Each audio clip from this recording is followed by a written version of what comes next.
Okay, the next budget review is the Finance Department, and operating transfers, equalization, and purchasing all together.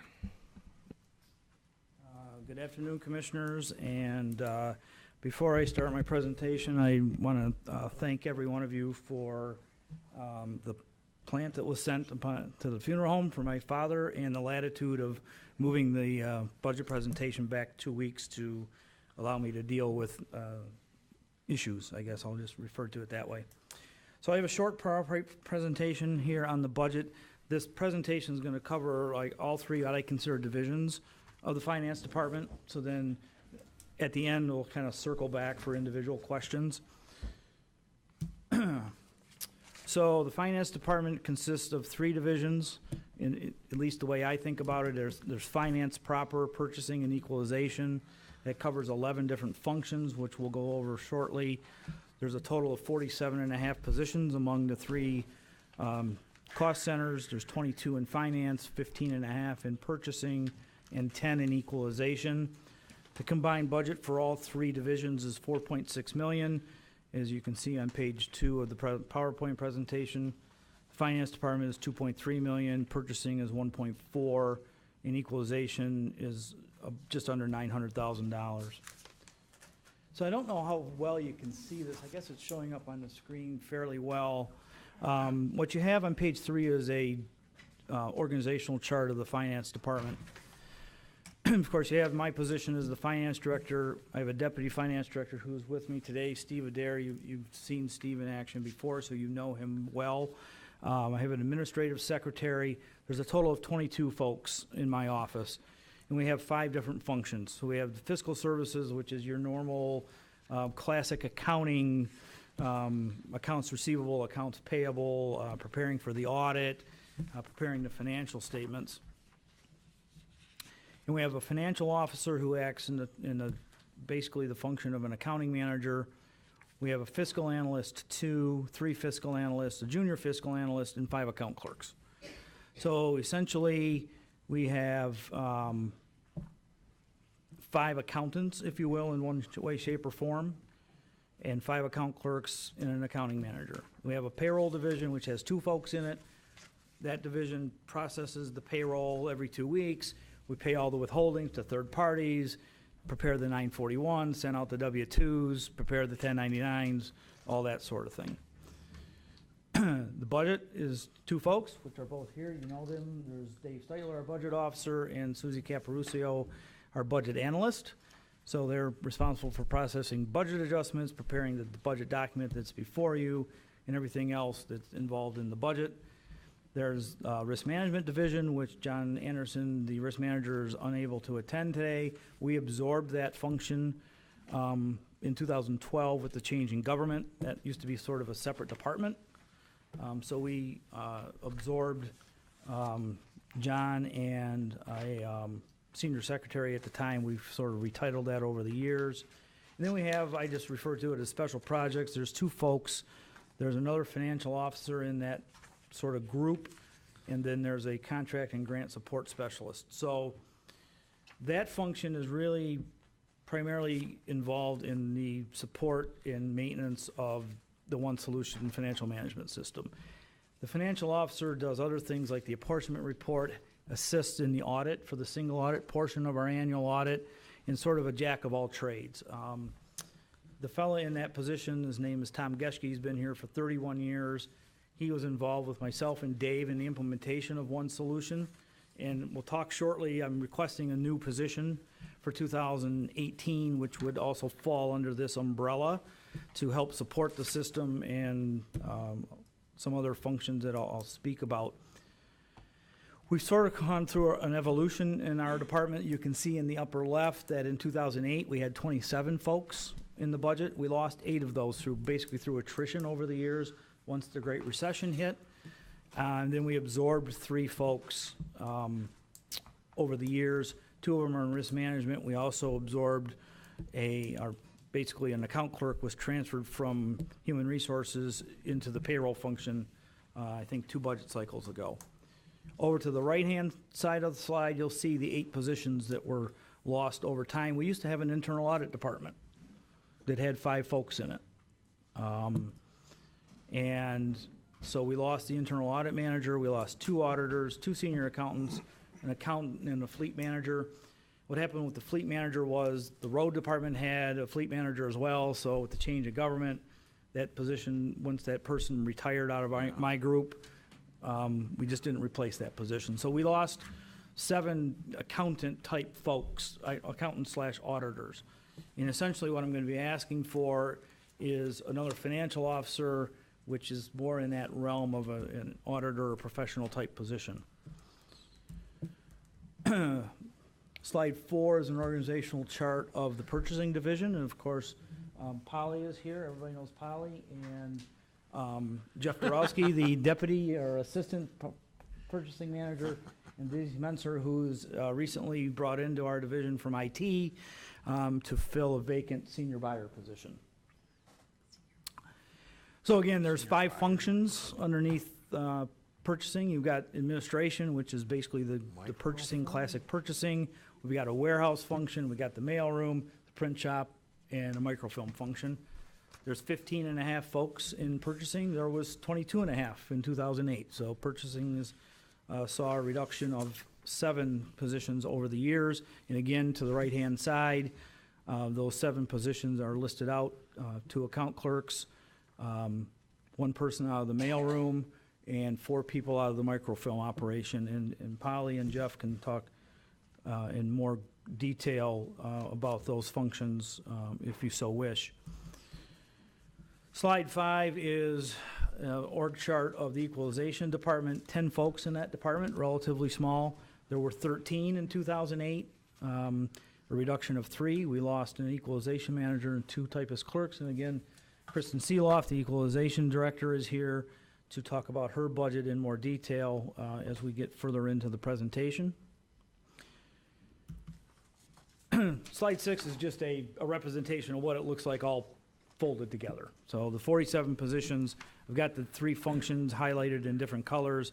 This is more informational than it is anything else. Slide 7, now we get more into the actual guts of the budget for my office in finance. And you'll see that the budget for 2018 is being requested is a little over 2.3 million. That's about a 2% increase over 2017. I've kind of highlighted, there's 3 items in red that I've highlighted that I want to explain just to maybe, I'm trying to answer questions that may or not be asked in advance.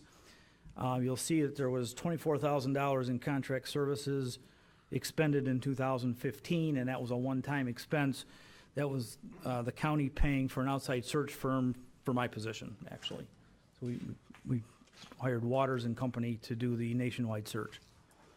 The $6,600 in capital outlay in 2017 was originally budgeted at $5,000. What we did is we bought dual monitors for all of our staff. So it may not seem like a kind of a necessary thing or a big deal. I was initially opposed to it for myself. Now I have 2 monitors, and it's so much more efficient than I could have ever imagined. So we ended up spending an additional $1,600. We reduced some training money to afford that as a one-time expense. And then the internal service line item you'll see is, somewhat significantly reduced from prior year spending. And we've seen in other departments where the explanation primarily for that is that we were reducing our charge for liability insurance across all departments. So for a couple of years, we were charging 2% of payroll to kind of build up some equity in the liability insurance fund. There's now sufficient equity, in our opinion, in that fund, so we're reducing that to 1%. So that's kind of what's going on there. Hope that provides some insight into more of the inner workings of our department. We only have about a $50,000 operating budget. There's not really much going on in there. Slide 8, what are our goals for next year? Well, we basically involving in surrounding the budget process. So we said this last year, and we got involved in some upgrades to the One Solution system. We started working on this internally, and that is to provide online access to the departments so that they can input their budget request directly into the system. Right now, we've been using Excel worksheets for years and years. And so we send out worksheets, they fill out the documents, they send it back, we input it into the system. It's just kind of clunky. So we want to work with the vendor, provide some, nice interfaces into the system so that the departments can input their budgets directly into the system, saves everybody time, provides more time for analysis, that sort of thing.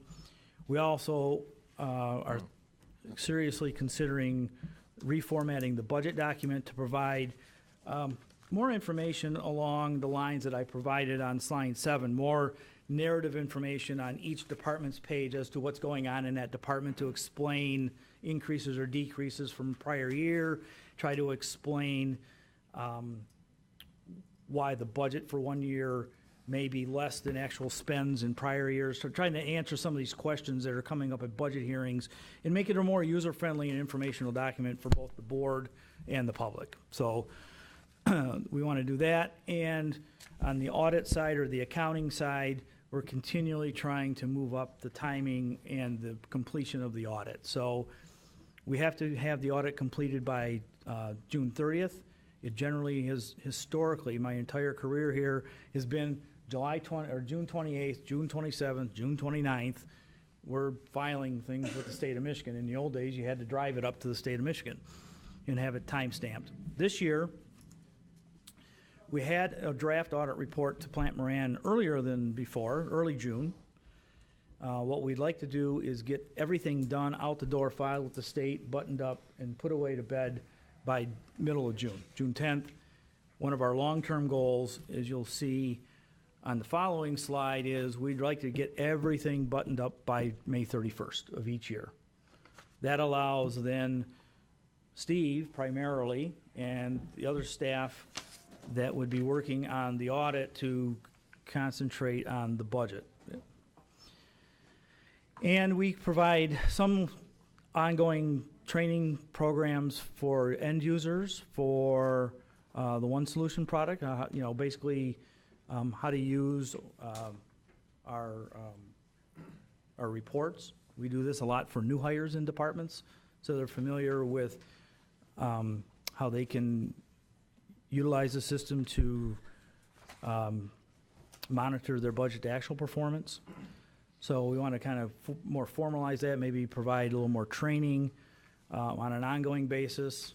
And, every year look at the budget document, see if there's ways to improve it, make it more user-friendly. We do have challenges. We mentioned this during the presentations on the RFPs for the audit firms. Every year, the GASB comes out with 2 or 3 new pronouncements. They're up to 80 or 85 at this point, I think, at least in exposure draft form.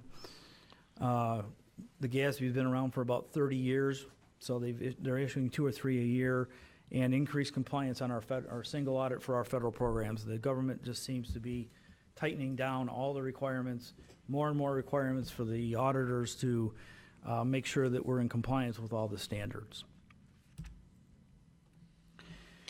So the one position that I'm asking for in my office is a financial officer. So that position, as I mentioned earlier today, is involved in a lot of support and maintenance of the accounting system. That person's been here for 31 years.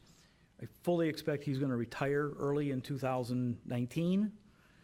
What I'd like to do is bring on somebody in 2018 to train, so I don't have a big void when this person leaves a year from now. But in addition to that, another financial officer will help us in our office to assist with these further requirements from the government on the single audit, helping out with the vendor to get this online budget module up and running, helping us out with the budget. Again, think of this in terms of a professional person who has an accounting background, who may also have an interest in IT, may have a certification in some sort of IT. That's what we're kind of looking for in terms of a new position. Again, we've lost 8 positions over the years. They're all professional. What's the ROI? It's a better budget document. It's a more timely audit. it's, not necessarily dollars and cents, but it's more useful information coming out to you and the public. Slide 10 then is an overview of the budget for the purchasing division. Again, about $1.4 million in the budget. It's actually a decrease of 5.7% from 2017, and that's almost entirely driven by the $58,000 reduction in the pension and healthcare charges for retirees. We also had a $42,000 decrease in capital outlay that was budgeted in 17 for a piece of equipment in the print shop. I think it was a cutter slash shredder. So there's no repeat need for capital outlay in 2018. The internal services reduction, again, is being driven by the change in the liability insurance chargeback. And if you go up to the revenue section of the purchasing budget, you'll see that there's other revenue of just shy of $40,000, just over 39 if you want to look at it that way. That is where we record the proceeds from the county auction. Okay. So what happened was in 2016, we went to an online auction, and I don't think it worked out too awful well.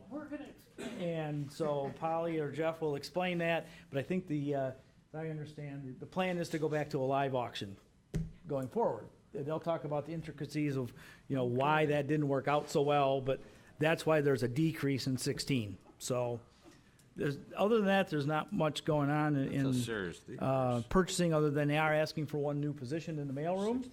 And Jeff and Polly will talk about that. It's a mail services clerk. There's 3 now. They're asking for a new one. That would be 4. And slide 11 is the last slide of the presentation. It's the equalization department. The budget's just shy of $898,000, call it $900,000. That's a decrease of 6.5%. Again, all driven by reductions in the retiree health care and pension chargebacks. No new positions being requested by Kristen. And you can see that the 2018 budget is very consistent with prior year's actuals and the 2017 amended. So with that concludes my presentation. So I guess you want to open it up for okay, yes, but first, or how before we have, before anybody else speaks, I know Commissioner Chairs. If they're going to ask about finance, okay. Okay, so we'll, then we'll start with Commissioner Carabelli. Oh, I want to get a receive and file. By Carabelli, support by Gillette. Commissioner Carabelli. Thank you, Madam Chair. Are we starting just with finance questions, or I have a whole litany of questions? But I think... Just the finance one right now? No, I think you can ask about anything, but if the other people are going to come up and speak, save the questions for them until after they speak. Like, we'll probably have Pam Lavers come up and speak on her piece. Yes, ma'am. Okay. Finance, Steve. Thank you for clarifying a few of the changes that you had mentioned. What I have to ask you is, you had mentioned that you had changed some conference and training monies, and you added it to the capital outlay. You had mentioned that in your finance budget. Mm-hmm. You didn't mention that you also had made adjustments to the supplies and services. And I believe that actually went up. I think it was 48,600 last year. It was 48,900. Yeah. And now it's at 49,195. Okay, so that went up $295. Conferences and training went down $1,895. And capital outlay went up $1,600. With that said, your overall budget did not change. And being that those figures, for the rest of the board members, they have a right to move within a department. How much funds is that, Steve? 10% or $100,000. So without having to come back to the Board of Commissioners, the number is the same, other than they did move those items that I had mentioned, and they moved them around. That's all I have for finance. Thank you. Thank you. Thank you. Chair Smith. Thanks, Steve. And I know you meant to say thank you for picking Plant Moran as and confirming your choice, so you're welcome. Thank you. Yeah, I'm just messing with you. But my question is more of a general overall question for you in finance, Steve. And I know every year when you give the forecasts, down the line, they're kind of based on certain things. And one of the things you always would say is that, like, the future years are based on 0 new, hires and this and that. And I'm just wondering, with our capital fund going down, and I realize that all told, I think over the total amount of employees that we're looking at this year might be 450 or maybe less than $500,000. It's about $400,000 to the general fund. Right, and I do understand the amount comparatively speaking, percentage-wise, but every year you say that next year and the next year and the next year, when you're looking at it as predicated, those numbers are predicated on no new hires, and then every year we're coming back with recommended new hires for things, but yet our general fund balance is, still on the downward projection until at least a certain time, and I don't have it in front of me. And I know that, you have it in your mind that and hopefully more than just in your mind, that it's gonna be leveling off and coming back up. But I guess my question is to you, so last year, 2018, 16, your forecast for 18 was based on no new hires, but then we come and we have 16 new hires. Mm-hmm. Granted, not all from the general fund. And then 19, and we're going to come back, and even though your forecast was based on no new hires, are we going to have 15 new recommended hires? And I'm just wondering, like, how long this is sustainable, adding new positions. And granted, I'm not saying that people that are asking for positions don't need them, and but in your mind, I know you're standing here saying that that's the way the budget should go, but Well, every year each and every year stands alone on itself. Mm-hmm. I don't have a crystal ball. None of us have a crystal ball as to what is going to happen in the future. I would never build an anticipated number of new positions into a forecast. That's almost a recipe for new positions being built into the budget. And stop for 1 second. I understand that, but that just leaves the only way for it to go is down, right? The forecast, or not necessarily, but again, each and every year is going to stand on its own. So we may have better than expected property tax, growth that we may deem it appropriate to spend some of that money on new positions. I'm just using that as an example. Or we may add new positions because we have new contracts with the local units for patrols. And I think you're probably just referring to Understand new that a positions lot of that are not it's- necessarily funded. Right, that's a They're being different funded story. with taxes or fund balance or whatever we want to call Exactly, it. and I realize that that's a smaller portion than the 16 new positions. Right, yeah. So I'll knock that down to whatever number that is. It's still a number that every year we're doing, and I just don't know if you guys have had the conversation that maybe because we have to spend, we have to spend this, right? We haven't spent money on capital projects in a long time, and a lot of things need repairs, so it's understandable. But have you guys ever had the talk that maybe it's a time to kind of hold off on that until we start seeing the upturn? Hold off on new positions specifically? Right, I know we did that for a while originally, when Yeah, when we the had a executive- moratorium on new positions a while back. And again, when we enter each budget cycle, we talk about where we're at, can we afford this? We take everybody's requests into consideration, have all the meetings with all the departments. Then we sit down in the executive's office, myself, Steve, basically Al, and Mark Delden, and say, well, hey, this is what it looks like. Can we afford it? We run it through the 10-year projection, and then we determine whether we feel that the effect on the operations and the fund balance are acceptable. I'll call it that way. So I would say that if our revenue stream is fairly consistent with what the projection indicates, adding 16 positions a year is probably not sustainable. Is not. I would say is not. We can't. Right. But if we have, property tax growth that exceeds expectations and that's built in every year, then you might want to do that.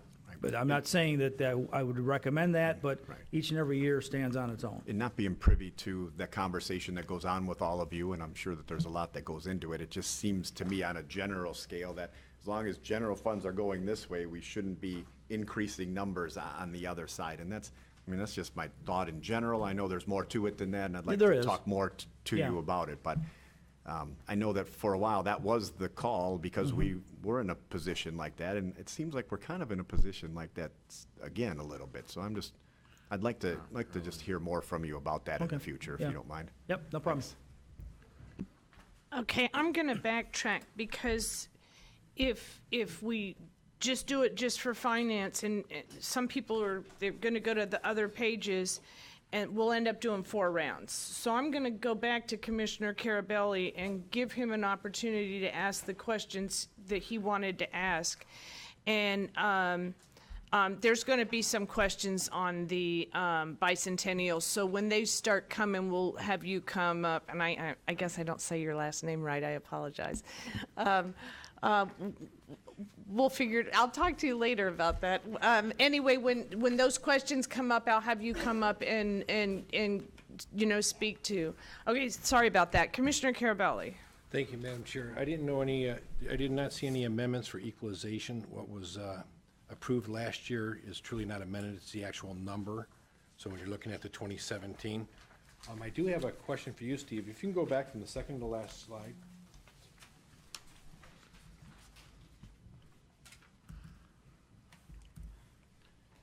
I believe it was purchasing, that you had the second to last.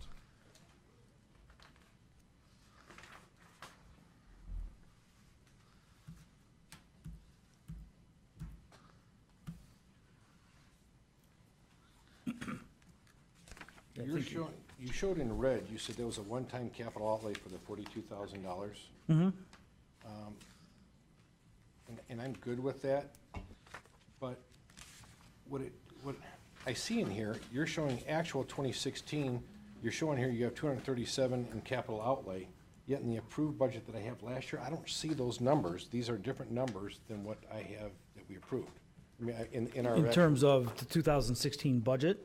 Yeah, I'm looking at this and these numbers. Yeah, I guess I would have to get back with you, Commissioner.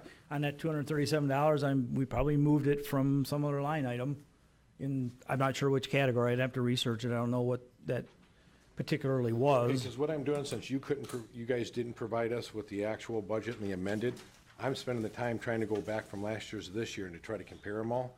And things aren't adding up the same way, and I'm trying to hold accountability, operations and transfers. You know, I'm looking at it, and I didn't have an issue with it. The numbers are the same. You're moving within your amount of what you have. But there is one, you moved $288,000 that I need to know what this is. If you go to operating transfers on page C16, or page 25, which is C69, I'm $288,000 off.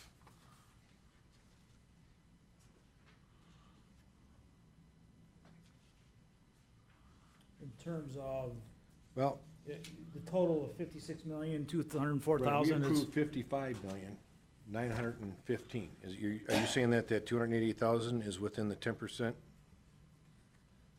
Well, certainly within 10%, but it's I not know, but I'm 100,000. asking It's not, I guess I don't know. Okay, but I'll follow up with $288,000 that, to because me. I don't know where Okay. we transferred that or I increased understand. it. But Yep, $288,000 to me, I need to know what that is. So if you can get back with the board. it depends what it was, if it was a one-time thing, but we'll get back with you. If you can let us know, that's a big number. Yep, That isn't accounted for. yep, we will follow up. Okay. Yep. All right, thank you, Madam Chair. Okay, thank you. I just have a couple. Last year, you had, in your 2017 goals, you had update county travel and credit card policies. And that's been canceled, and could you explain why you wanted to do it and why it's not taking place now? Well, so both of those, we do have policies for each of those items. They're years old. I wanted to get those accomplished in 2017. What we did is we concentrated our time and effort on improving or implementing some more internal audit procedures, getting ready for the audit in this attempt to try to advance the timing of the audit and the timing of the completion of the audit primarily. So we spent time doing that. So what I would like to do is then revisit that in 2018. I didn't list it as a goal for 2018, but I kind of pushed it off, basically. When we pay a county credit card, is there an itemized receipt, or are there sometimes just, say it's a restaurant receipt? Is there an itemized receipt, or is there the general receipt with the dollar amount on it? Yeah, itemized, in terms of what did they buy, in terms of this, that, make sure there's not liquor on there, basically. I don't know Yeah. if that's where you're going with that. I don't know Well, if you are or if I not. ever get my hands on accounting, no, I'm just kidding. We do well, review I just that. wanted to know Yeah. if there's an itemized Yeah. as opposed to. Yeah, we review that, or purchasing does, to make sure that we're not, spending money inappropriately. So what's the type of thing you would like to add to the policy? Liquor. More direction on the credit card policy. Liquor. Yeah, I think the current policy probably doesn't say anything about liquor. I don't know that, to be honest, but I want to make sure that's in there, make sure that it's specifically prohibited is generally what's going on. Spending limits, there's, I think, a $10,000 spending limit or something now. I just want to review the whole policy, Okay. Okay, and I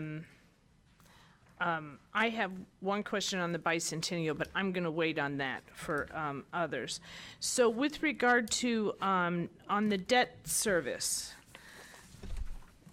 which is our page 28, years F something, I can't, it's printed right over top of it. So the original issue where you've got I need to get stronger glasses already. You've got the 380 million, correct, right there? Mm-hmm. So now you've got the outstanding on 12/31/2017 at 299. So these other numbers, those are the amount yearly that will be paid. The numbers to the right of the 299. Correct. Either have That's been your paid in prior estimated years. yearly that you will be paying. Mm-hmm. Okay. All right, so with that, I'm going to wait on the other one. Commissioner Brown. Thank you. My question goes along the lines that Chairman Smith had about, the positions, and, we talked long and hard when we did the financing for the long-term liabilities for our pension funds and health care, that got to keep the downward pressure on the budget. And here it is. Once again, I see we got positions starting trickling back in. What was the total amount of new positions recommended to add to the budget this year? Do you know?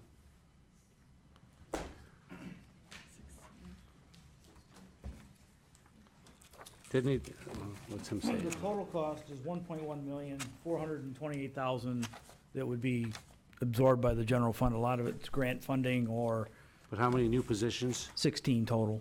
Didn't you just say that we couldn't do 16 positions every year? We couldn't do 16 positions every year going forward for $1 million, I wouldn't think. But didn't we talk prior about saying we need to hold the line on new positions going forward 2 years ago, when we were talking about putting together this bond proposal and the downward pressure would have, and here it is.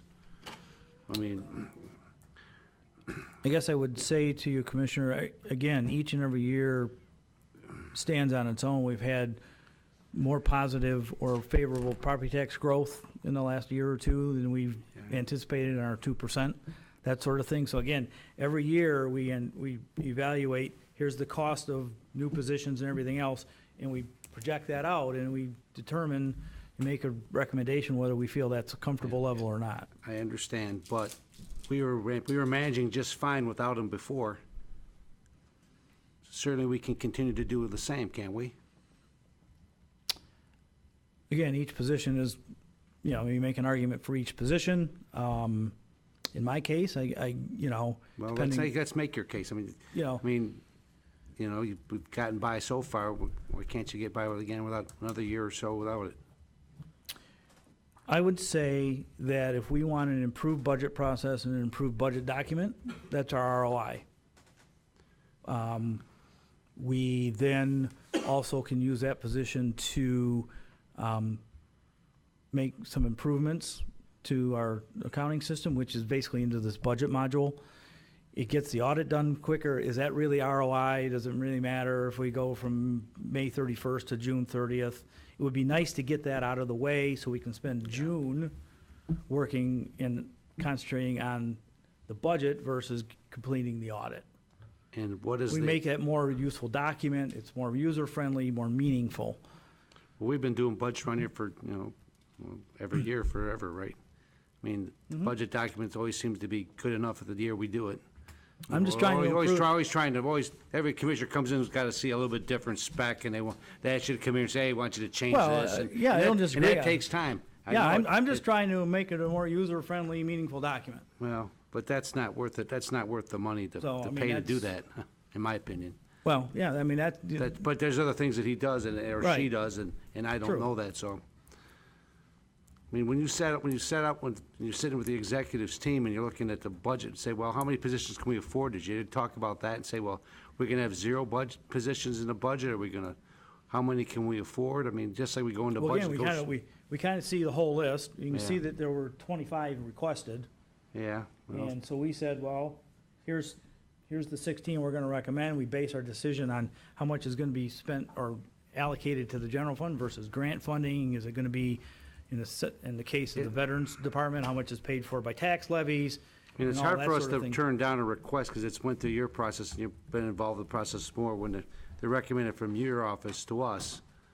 But 16 out of 25 isn't really holding the line, in my opinion. I mean, it'd be different if it was maybe 10 out of the 26 or some lower percentage, but it's, Yeah, what we I mean, did I mean, was, if. I've been the doing this 25 long, everyone's got a good case to be made, I hear them, Right. and there's all kinds of reasons why, people want to do things, but the bottom line is, we've managed without them. We've managed without those 16 positions last year, and we managed without them, even more of them the previous year. And,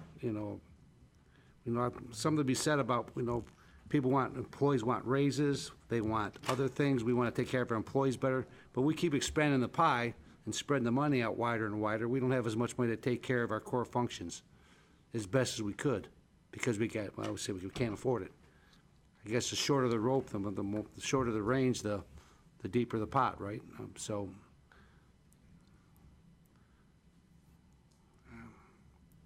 Thank you. Thank you, Madam Chairwoman. Okay, thank you. And I just want to clarify something. He puts them in there because he's told to put them in there. And so I think that we ask questions of him because he is the finance guy, and we want to tell him, stop doing that. Oh, I totally understand. But He knows I don't think he has a choice when those positions are chosen by somebody else. But I think it is clear Well, he's that the point of contact. He's the conduit. I so- agree, and I think it's clear that a lot of us have concerns, especially with the new 20 million that was thrown at us, which we Well, weren't that's- expecting. yeah, that's- So before I call on Commissioner Romano, because I know he's going to ask at least one question with regard to the bicentennial, why don't you come up and speak briefly to that? Oh, you don't want to? No. Oh, okay. Okay, then. Yeah, never mind. Thank you, Madam Chair. Commissioner Ramona. You know, I just want to touch on what Chair Smith and Commissioner Brown brought up, and we've all heard that expression about you've got to do more with less. And I came out of a municipality that back 4 years ago in the real estate crunch, which we all saw and detested, that we went back to 1977 employee equivalents. And I'll repeat that. The number of employees we had were the same number of employees that we had in 1977. And how did we do that? Unfortunately, by massive layoffs. And it was not pleasant. I was on that council when we had to do the firemen, the policemen internally, and it was not pleasant. Having said that, doing more with less, we said to ourselves, well, we still have to continue with the process. The business has to continue. Now, what are we going to do? I like the idea of Mr. Smigiel getting somebody in there to follow up on when somebody retires or what, for whatever reason, leaves, and they have the same knowledge that the person that just left, instead of trying a brand-new training process, because that's going to cost a lot of time and money. What we did by doing more with less was we eliminated titles. and we incorporated them. And what we did was paid those employees that did more with less additional funds. So that eliminated the brand-new funds of putting on a new person. And I'm sure that we have people in our department, we have a lot of people in our departments, that can do multitasking. But it's the old story. If I'm going to do that, compensate me for it. But the compensation that we would give them would be far less than hiring a new employee. And I'm sure they would not mind taking on the additional workload, again, repeating, if they could be compensated for it. It's just a suggestion, but I agree with Commissioner Smith, and I mean with Chair Smith and Commissioner Brown, that eventually the keep hiring practices, and we unfortunately tried to do that. Now we're 19 command officers done who've retired already. We're 47 police officers that are gone that we have to rehire. So my point being, you have to do it in small increments, but we incorporated this doing more with less with the new titles. And so far, for the city of Sterling Heights, it's worked out very, very well.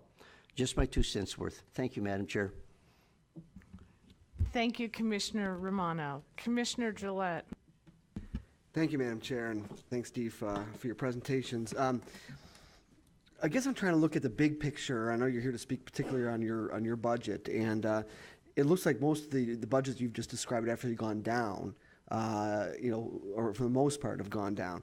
But we seem to be in kind of potentially a unique year in that our property taxes revenues have gone up a little bit more maybe than we expected, or we anticipate them doing so. And we're, again, getting that savings from changing the way we do retirement. And so we kind of have a choice as a county how we're going to take advantage of that those opportunities, I guess you can call them. Mm-hmm. And one way we could do it potentially is taking those additional resources that are being freed up or are brought in through the tax revenue and putting more in our rainy day fund. We could put more in a capital outlay and not need to ask as much, in a bond issue, for example. Or we could spend it, and I appreciate, I'm looking at the overall budget, and I haven't done the total math on it, and we talked about it once in the elevator, but if you take out the additional road funds that are coming in from the tax hike at the state level, and you take out the veterans millage, it appears this year's budget is right in line with inflation, potentially even less when you factor those things out, which I think is commendable and respectable. But I think we're looking at, can we do better given that these opportunities, we don't know if they're going to exist in the future. I don't know how the retirement is going to project out in the future. I know we're getting some savings now, and hopefully those will continue to accrue as more people, are entering the new system. We don't know what property tax values are necessarily going to do in the future.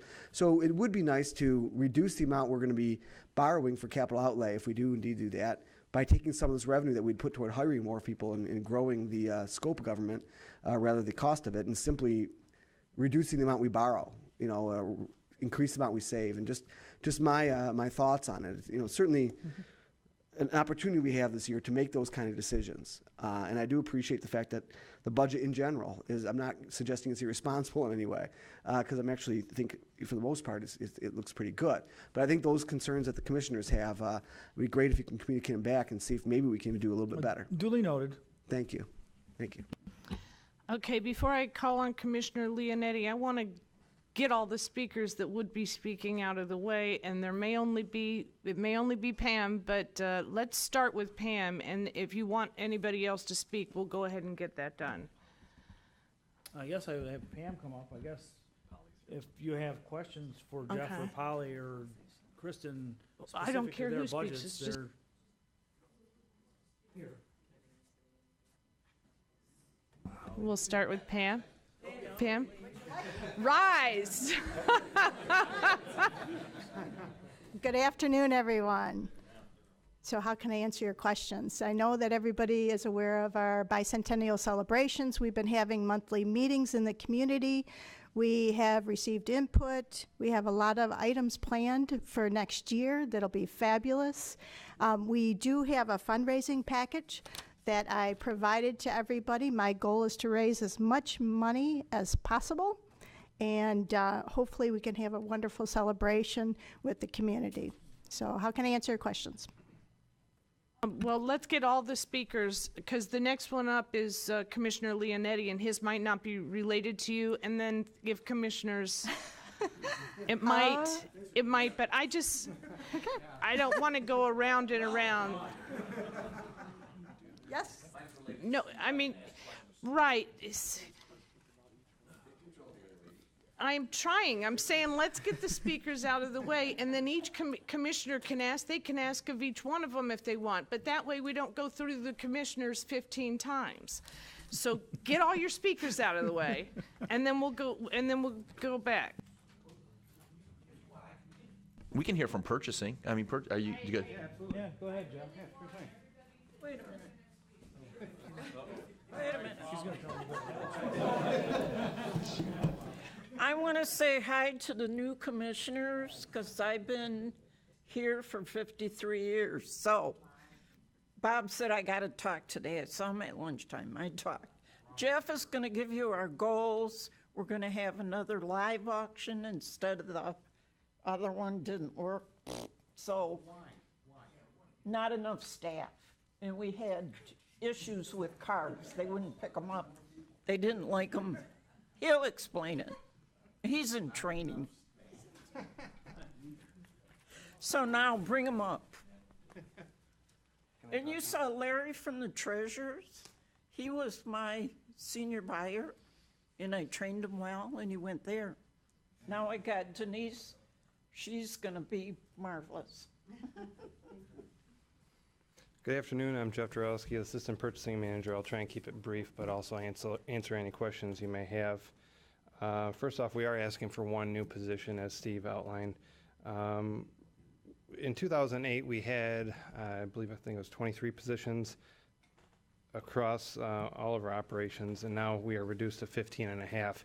That encompasses records, maintenance, central receiving, a print shop, and a mailroom, as well as our purchasing staff, which we do a lot for the small staff that we have. The one position that we are asking for is to increase our mailroom staff from a staff of 3 to 4. The reason behind that is that if we have a vacancy in that position, we're now down to 2 people on the road at max, and then if somebody calls off sick or if they're on vacation, then we're canceling the mail. And quite frankly, we've had a vacancy for the first 6 months of this year, and we had to cancel the mail far too often than I would like. So that's why we're asking for that position.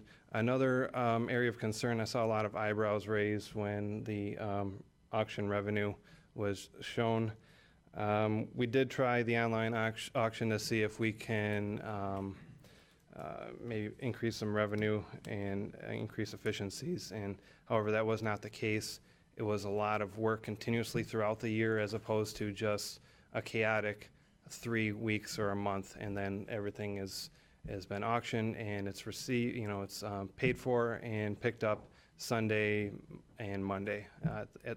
It's all done Saturday, and by Monday at the latest it's gone. So we did hold back on some of those assets, so that number is a little daunting when you see the 39.5 or so. So some of those will hopefully be made up for in the next auction, and that auction is going to be October 21st. You guys are all invited to show up. Commissioner Toko was the only one last time to take our invitation, and I think she had a good time seeing how a live auction works. So.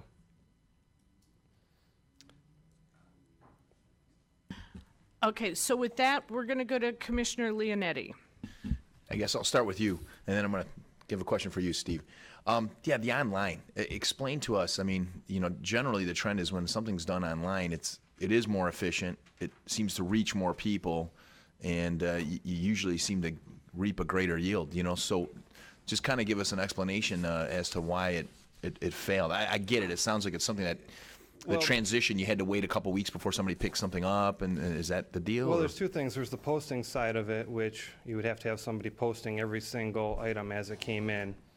That takes some time, and that would almost be a full-time position. And Oakland County, I understand, does have a full-time position that does manage that auction. We're trying to keep our staff slim, and we simply don't have the resources to do that. Conversely, on the other side of that equation, when it comes to picking up, there are rules for the buyers on there, and they don't always follow the rules. They'll send a third-party hauler across the state as you're walking out the door to pick up 3 vehicles, and one of them doesn't have a jump pack and the battery doesn't work. So it presented a lot of issues that you wouldn't think would happen on onset. Also, some of the assets, we weren't getting some of the dollar amounts that we were hoping for compared to what we purchased in the past. There was a hull of sheriff boat that I think went for $500, and the guy came by, bless his heart, probably 7 or 8 times. First time he had a conversion van, and it was this far from scraping the ground. I wouldn't let him leave, so he kept on coming back every time. And it was a lot of resources for a $500 return on a boat that we previously would have gotten $3,000 for if we did the live auction. So we tried it, we looked at it, it didn't work. We're gonna go back to doing the live. What does Oakland County? Did Oakland County do well with their online auction? I mean, do they, given that they have a full-time person that? Yeah, with a full-time person to staff it and keep on top of it, because it can become a full-time job. Well, if you're asking for a position, would it be better to have a full-time person do online auctions or a mail clerk? Well, if you look at it, I mean, how much are you going to get when we do the live auction? It's $100,000 is about what we routinely see. Will we get more if we had could we do both? Could you do a continuous online auction and then have a live auction as well? You know, we could look at that for specific assets. I don't think we'd want to commit to that across all assets. But Okay. for some, I mean, we could maybe not shut the door completely on that. You mean, again, if we're looking at new positions, I guess it goes back to that return on investment. You know what I mean? Right. If a position was granted that would do an online auction and we're getting more revenue for that, that would make sense in some ways. But okay, thank you. Steve, I have a question for you. In your presentation, and I don't know if you can get that back up here on the slide, and just go to like page 10, I think, of your presentation, or slide 10. So you were talking about trying to have budget pages have more information for us. Mm-hmm. You know, like you're going to have graphs or notes. Is this an example of what you're talking about? Something similar to this, yeah. Okay. I mean, the upper portion of this slide isn't just an excerpt out of the budget document. Right. It looks exactly like the And then I finance just put a budget. text box down below, but something that would then maybe help you Yeah, out during sure. your deliberations, so you'd have Yeah, I think that would be very questions answered helpful. ahead of time, basically. Correct. I think that it highlights some of the things that we catch with our eyes. Correct. But then it gives an explanation. And that's something that some of us new commissioners looking at the budget, you know, one of the issues we're having is we'd like a line item under some of these things. But this helps. This certainly helps so that we understand, you know, why there's an increase or why there's a decrease. So Right. I would like to see in the future budgets something similar to like what you have here on slide 10, hopefully. Okay. Thank you. Thank you, Madam Chair. Thank you. Commissioner Douget. Thank you, Madam Chair. Couple of things. Steve, you said that we're adding 16 positions. Out of those 16 positions, out of all the positions that we have, how many positions are we short in some departments? Because some departments have refused to hire people. In terms of vacancies? Yes. When you say short, you mean vacancies? Yes. I don't know that number as I stand here before you. Is it more than 16? I would suspect so. Yes, I think it's more than I think 16 it's more in than just one 16. It's department. probably- But yeah. That being said, I think that we have to take a look at the general picture. And okay, I agree with not adding people to the point of you can't always get the amount of people you need. But we've also had a serious vacancy problem within the county in certain departments.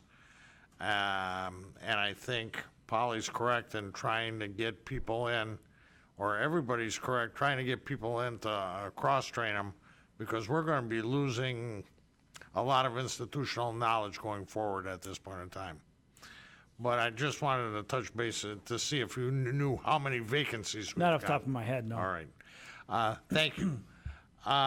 Polly, or the auction.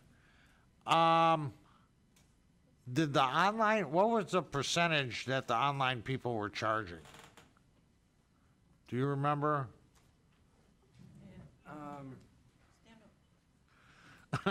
She'll teach you well. There was, there wasn't a fee that we paid, it was paid by the buyers. Yeah, what was it? I couldn't tell you. 15, 20? No, it wasn't 50, it was probably 7 or 8 or Oh, really? 8 to 10 maybe. It's very similar to what we have in the live Because auction. We don't pay anything in the live auction. No, and I understand that, but I think, I thought it was like 12 to 15%. The buyers, yeah, the buyers.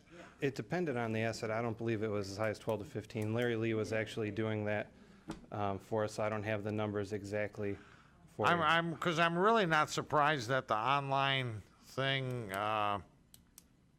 didn't work as planned. I think in the auction world, if you will, the people that are buying have to see, touch, feel, and everything else. Yeah, I think another thing is the vehicles drive some of the lesser items. They always do those lesser, smaller items first, and there's a crowd lingering that's waiting for the vehicles. Right. So items, we had some items that people bid on, won, paid for, and never picked up. So you spent, yeah, exactly. So what do you do with those items at that point? Yeah, People paid for them, and never picked them up? right, you're talking about items that are, $30, and they said, it's not worth my time to go pick it up, and they just abandoned it. So, yeah, there's all kinds of issues like that. Well, that's pretty nuts. All right, thank you. You're welcome. Last but not least, Pam. How many people do you have working on the bicentennial business? About 150. Is that enough, or do you need more people too? Oh, we'll need more. Yeah. Is all of this just about set in stone, or are you moving right along?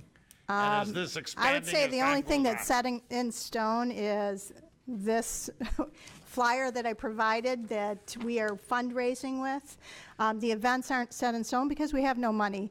Not yet. Right, not yet. Well, as soon So- as Commissioner Leonetti decides to be a legacy leader, I think you'll have more than enough money. If anybody knows anybody that would love to be our legacy leader, please let me know.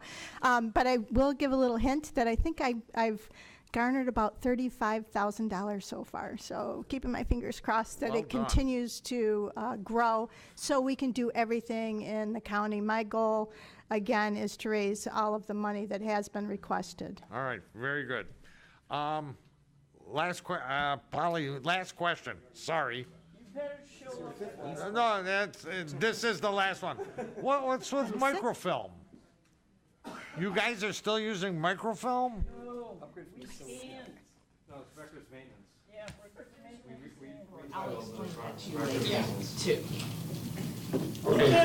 Thank you, Madam Chair. Thank you, and I'm going to call Commissioner Ramona before I speak.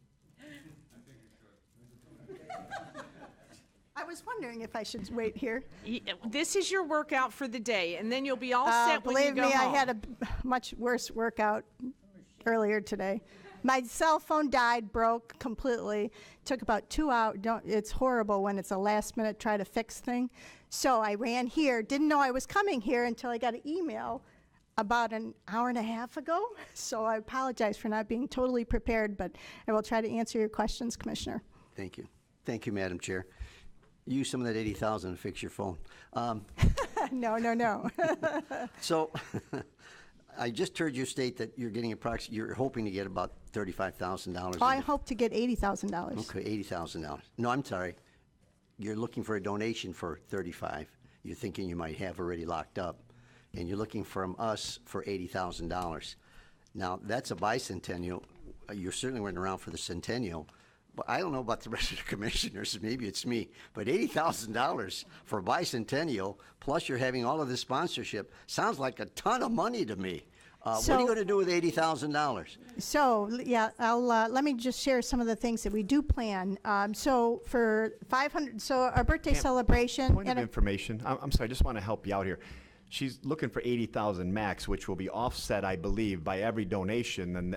Then you would need less of that 80,000, correct? So Yeah, we're not looking for 80,000 plus everything you can gain here. I just want to make sure that 80,000 is the max that you're thinking it would cost So to go if, from there. if we could throw Yeah. the best party for Macomb County, I think it would take about $80,000. My goal is to raise $80,000. If we get $30,000, I will do what I can with that. If you guys can provide the $80,000 so that as I get the money, that we won't spend. The county, I do not, we work for county government. I understand that. I've worked there my whole life. I've been a public servant. I know how important it is to have these community partnerships so that we can do these things in our community without costing the taxpayers. That's my goal. So, please take this in the right context that I ask you. So if we give you $80,000, what incentive do you have to raise anything if in fact you're getting the full $80,000? I'm just asking. I'm not. I'm a passionate public servant, and I do not want to spend taxpayer dollars on a party. And we can't. I understand what we can and can't do and what we shouldn't do with taxpayer dollars. So my goal, I have a very passionate committee that will work to get the money, and I think we'll be able to do it. And if I only get $40,000 raised, and then I'll come back, if you guys, however you guys want it to work, I will spend down, we'll put the money back into the coffer. What I'd like to see, thank you, what I'd like to see is, first of all, what you could raise, and then we would make the difference up in lieu of giving you the money in advance in having less of an incentive. And I understand what Chair Smith is saying, but you already said you've got 35,000, so to speak, locked up. Well, I'm hoping. Okay, you're hoping. So hopium. I'm living on hopium right now, but I do have, I believe, a legacy leader locked up and a couple other sponsors. But I plan to have several legacy leaders. And what we did, so what we did for the legacy leader is we had a category exclusivity so that if we get a hospital, if we get a business, if we get a trash hauler, if we get these these types of, if we get an attorney, if we get a Costco, if we get, so these community partners, I'm looking to make sure that we go to community partners that want to be a part of the celebration.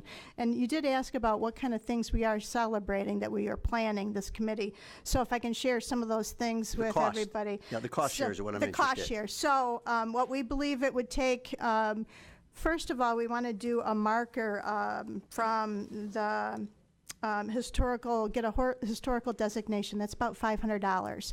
And then the birthday celebration, January 9th, about $500. We are inviting all the bakeries in Macomb County to participate and provide a cake. Now, I don't know if they're going to say, yeah, here's a free cake. They're probably going to cost. And we want to feed a couple hundred people at least. So a couple hundred people, $1 a piece for a cake, all the other goodies that go with it, and so it adds up. So those are the two, birthday cake, recognition things. Big ticket item, I hope that all of you will be a part of a legacy project. My goal, and if we don't get the money, then we just don't do a legacy. So there's areas that we can be flexible on. But I want to leave a legacy project, a legacy for the community from all of you, with all your names, with all of our names, with our leadership names on it, with our sponsors' names on it. Either a plaque or a sculpture. So we have some creative ideas. I was at Clare Macomb Hospital yesterday, and they did a sculpture in the hospital, and it was the Norden brothers, and there's Eric Israel and Chris Norden, I think it's Chris, the three brothers. They grew up in the city of Sterling Heights. They're doing actually a sculpture for the city of Sterling Heights. It'll be in the roundabout. They've done a couple in Harrison Township. They're beautiful sculptures. It would be really nice. And then we also sell brick pavers for people to participate in fundraising for so there's ways to get people to participate. But I think it's really important that we leave a legacy, something beautiful, something substantial, and whatever that is. It could be a clock, it could be a sculpture, it could be something that I'm not thinking of, that maybe a committee will be able to help us plan. And that doesn't have to be done immediately. It could be done at the end of the year, or at least get the money, get the plans, and then start it the following year. So that's the legacy project. And again, don't know exactly, but my goal, the reason why I put in $32,000 was because that's probably the minimum. And 2 other projects, sculptures that were done here in Macomb County were $32,000 and up. So that's kind of like the floor for something really substantial. And we have several ways to do that, several ideas. We'll have Board of Commissioners be part of that discussion. So that's the legacy project, that's $32,000. Storytelling, getting our message out, recording it, having videography, photography of all the events that go on throughout 2018, probably about $10,000. Do we have to do it? No. We'd like to do it so that we can leave a legacy for future people, communities that turn 200 and want to celebrate, and they can come to our website and see what Macomb County's done, and be also a leader and providing this information on how to do things and what to do in their community when they turn 200. So leading as an example as well for futures, for future communities. And that was $10,000. Another large ticket item, $30,000, planning the torch relay and hosting the torch relay. We have to make the torches, not just one torch. We're making 30 some torches. So we have 27 communities.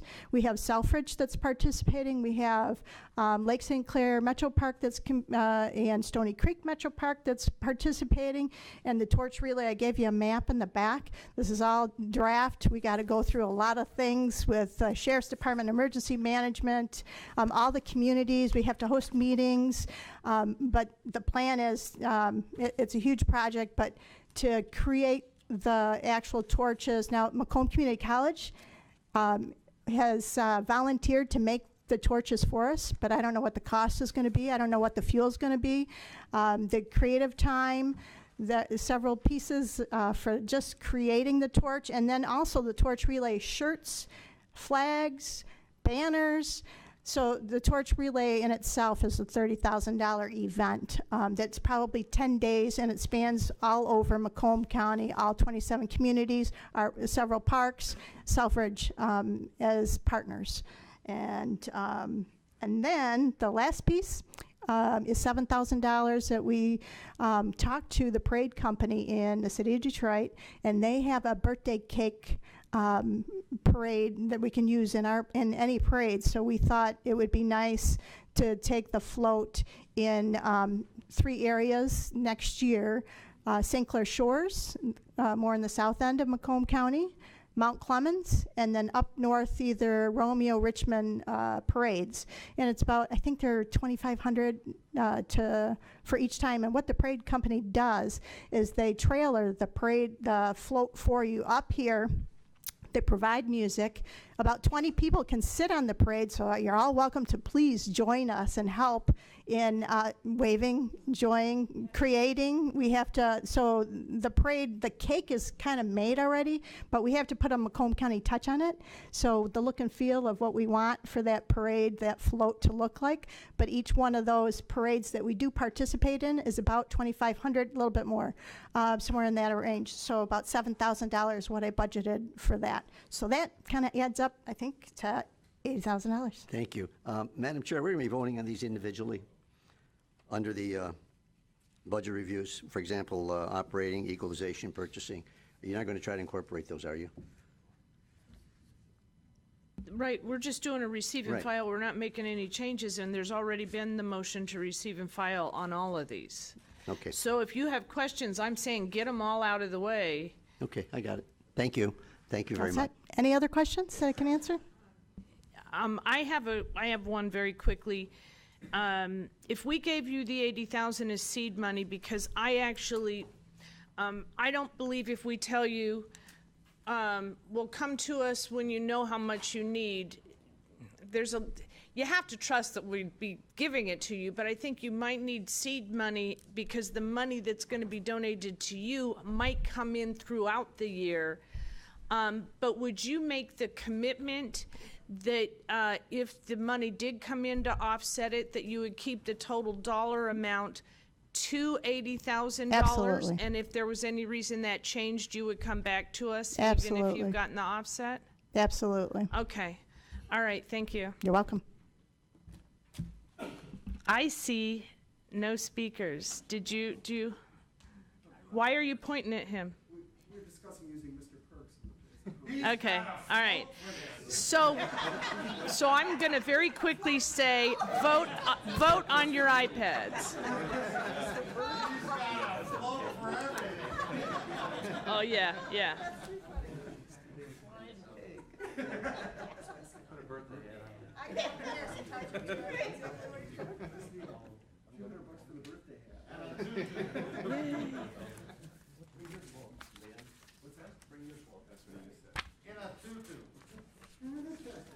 Where did my paper go? Here it is.